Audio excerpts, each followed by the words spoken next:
नमस्कार, lead India के इस वीडियो में आपका बहुत बहुत स्वागत है। दोस्तों, आज मैं आपको बहुत इंटरेस्टिंग एक न्यूज़ बताने वाला हूं और ये लीगल एस्पेक्ट भी एक्सप्लोर करेंगे। क्या आपने ऐसा सोचा है कि किसी कंट्री में सेक्स टूर्नामेंट कराया जा सके और इसके क्या लीगल एस्पेक्ट होते हैं? क्या कोई कंट्री इस तरह का टूर्नामेंट करा सकती है?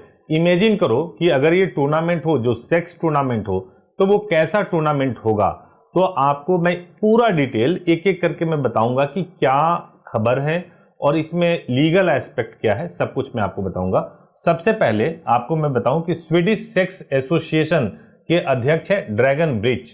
ड्रैगन ब्रिज ने कहा कि सेक्स टूर्नामेंट को नेशनल स्पोर्ट्स कॉन्फेडरेशन के पास में इन्होंने कहा, नेशनल स्पोर्ट्स कॉन्फेडरेशन से कहा कि हमें अपने देश में सेक्स टूर्नामेंट कराना चाहिए।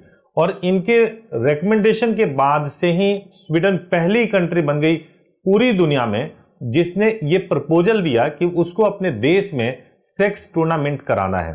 तो एक सवाल आपसे मैं पूछना चाहता हूं कि क्या आपको पता है कि कौन कौन सी कंट्री में सेक्स टूर्नामेंट कराया जा सकता है, या इवन सवाल यह है कि क्या सेक्स को लीगल है या इलीगल है। यूरोपियन कंट्री के बहुत सारे ऐसे देश हैं जहां पे सेक्स लीगल होता है, बेचना भी करना भी लीगल होता है, जबकि मुस्लिम कंट्रीज हैं, मुस्लिम कंट्रीज में सेक्स को प्रोहिबिटेड माना गया है और उस पर बहुत खुलापन नहीं है। तो जो ये खबर है इसमें ये ड्रैगन ब्रिज ने जैसे ही ये रेकमेंड किया, रेकमेंडेशन करने के बाद से स्वीडन पहली कंट्री बन गई जहां पे सेक्स टूर्नामेंट को का आयोजन होना है।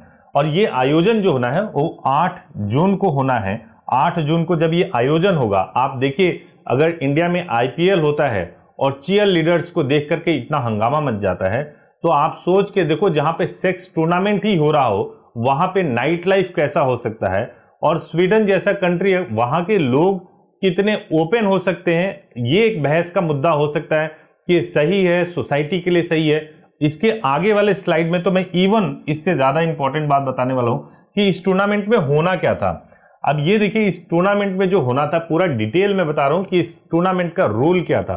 रूल ये था कि 6 घंटे का ये सेशन होगा, इसमें 3 जज होंगे और ऑडियंस भी होंगे जो कुछ पॉइंट्स देंगे। और इसमें सभी जो इंडिविजुअल्स जो मैच में पार्टिसिपेट कर रहे होंगे, ये सेक्सुअल एक्टिविटीज जो है उसमें उनको 45 to 60 मिनट तक जो है उसमें वो उनको परफॉर्म करना होगा। इसके अलावा 20 लोग अलग अलग कंट्री के होंगे जो इस टूर्नामेंट में पार्टिसिपेट करेंगे। 20 लोग अलग अलग कंट्री के होंगे और इनको जो ये टाइम दिया गया है 45 से 60 मिनट, इस टाइम के दौरान इनको 16 तरह के जो एक्टिविटीज होते हैं, सेक्सुअल एक्टिविटीज जो होते हैं, जो अलग अलग एक्टिविटी होते हैं, उसमें इनको इन्वॉल्व रहना होगा। और उसमें ये 45 to 60 मिनट तक जो है उनको पूरी तरह से उसमें पार्टिसिपेट करना होगा। और फाइनल डिसीजन जो होगा वो देख करके मिलेगा कि जो कपल थे उनकी केमिस्ट्री क्या थी, कितने टाइम तक वो उन्होंने सही तरीके से परफॉर्म किया। ये सब कुछ देखने के बाद से ही जो है जो इसमें विनर होंगे। और ये जो आइडिया उनको आया है वो इंडिया में कामसूत्र है, कामसूत्रा से जो है आइडिया आया और इसी आइडिया को उन्होंने आगे बढ़ाया और आगे बढ़ा करके कहा कि सेक्स टूर्नामेंट हम अपने देश में कराएंगे। आपको मैं बताऊं कि ये खबर आई कहां से। पहले वहां के एक लीडिंग न्यूज़पेपर ने इसके बारे में एक रिपोर्ट छापा था जिससे कि पूरे वर्ल्ड को पता चला कि इस तरह की कोई न्यूज है।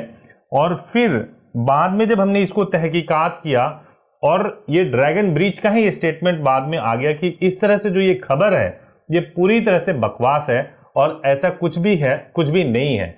तो अब ये उन्होंने डिनाई तो कर दिया है, लेकिन खबर में कितनी सच्चाई है कल 8 जून है, 8 जून को ये होता है नहीं होता है उसके बाद ही पता चल पाएगा। Thank you so much for watching this video. Thank you so much.